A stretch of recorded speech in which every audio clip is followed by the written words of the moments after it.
നമസ്കാരം. Raf talk ഫുട്ബോളിലേക്ക് അവർക്കും സ്വാഗതം. എന്താണിതവസ്ഥ? പരിതാപകരം. പോയ സീസണിൽ ബ്രസീലിയേറോ സീരി 2 കളിച്ച ടീമാണ്, സീരി ബിയിൽ കളിച്ച ടീമാണ് സാൻഡോസ്. അവിടെ നിന്ന് സീരിയയിലേക്ക് പ്രൊമോട്ട് ചെയ്ത് വന്നു, നെയ്മറെ കൊണ്ടുവന്നു. ഇത്തവണ മികച്ച പ്രകടനം നടത്തി മുന്നോട്ട് പോകാമെന്ന് കരുതി. പക്ഷേ ആ ലെജൻഡറി ക്ലബ്ബ്, അതായത് പെലെ കളിച്ച ലെജൻഡറി ക്ലബ്ബ് വല്ലാത്തൊരവസ്ഥയിലാണ്. ഇന്നിപ്പോൾ ഫ്ലെമിംഗോയോട് അവർ പൊട്ടിയതോടുകൂടി റെലഗേഷൻ എന്നുള്ള ഭീഷണി വലിയ രൂപത്തിൽ അവരുടെ മുന്നിൽ നിൽക്കുകയാണ്. 32 കളികളിൽ നിന്ന് 33 പോയിൻ്റാണ് സാൻഡോസിന് 17ാം സ്ഥാനത്ത്. 17, 18, 19, 20 സ്ഥാനങ്ങളിലുള്ള ടീമുകൾ ബ്രസീലിയേറോ സീരിയയിൽ നിന്ന് റെലഗേറ്റ് ചെയ്യപ്പെടും.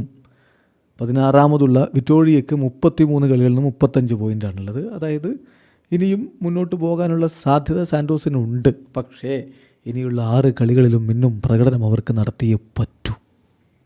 ഇപ്പോൾ നോക്കുക, 32 കളികൾ കഴിയുമ്പോൾ എന്താണ് സാൻഡോസിൻ്റെ അവസ്ഥ?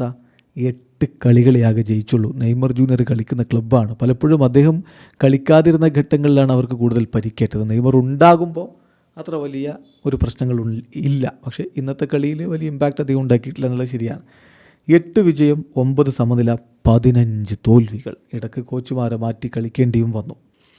34.3% വിൻ റേറ്റ്. 33 ഗോളുകൾ അടിച്ചപ്പോൾ 48 തിരികെ വാങ്ങി. 6 ക്ലീൻ ഷീറ്റുകൾ മാത്രം. 58 ബിഗ് ചാൻസുകൾ, അതിൽ 32 വേസ്റ്റ് ചെയ്തു. ഗോൾ അടിച്ചില്ല എന്നർത്ഥം. 12.7 ഷോട്ടുകളാണ് ഒരു ഗോള് സ്കോർ ചെയ്യാൻ വേണ്ടി അവർ അടിച്ചുകൊണ്ടിരിക്കുന്നത്. 8.9 ഷോട്ടുകൾ വരുമ്പോഴേക്കും ഒരു ഗോള് കൺസീഡ് ചെയ്യുന്നുമുണ്ട്. പൊസിഷനാണെങ്കിൽ പകുതിയും അവർക്ക് ലഭിക്കുന്നുമില്ല. സോ ഒട്ടും മികച്ച രൂപത്തിലല്ല ഈ ടീം പോയിക്കൊണ്ടിരിക്കുന്നത്. ഇനി അങ്ങോട്ടുള്ള അവരുടെ മത്സരങ്ങൾ നോക്കിയാലും ഒട്ടും എളുപ്പമല്ല. അടുത്ത കളി തലപ്പത്ത് നിൽക്കുന്ന പാൽമിറാസിനോടാണ്.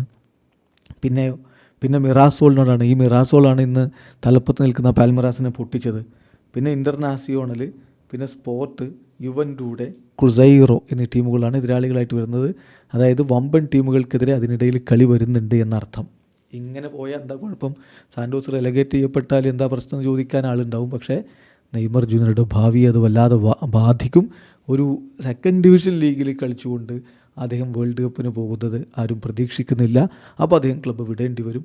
എന്ത് സംഭവിക്കും എന്നുള്ളത് കാത്തിരുന്ന് കാണണം. വീഡിയോ അവസാനിക്കുന്നു. ഫുട്ബോൾ ലോകത്തെ കൂടുതൽ വിശേഷങ്ങളുമായി റാഫ് ടോക്സ് എത്താം.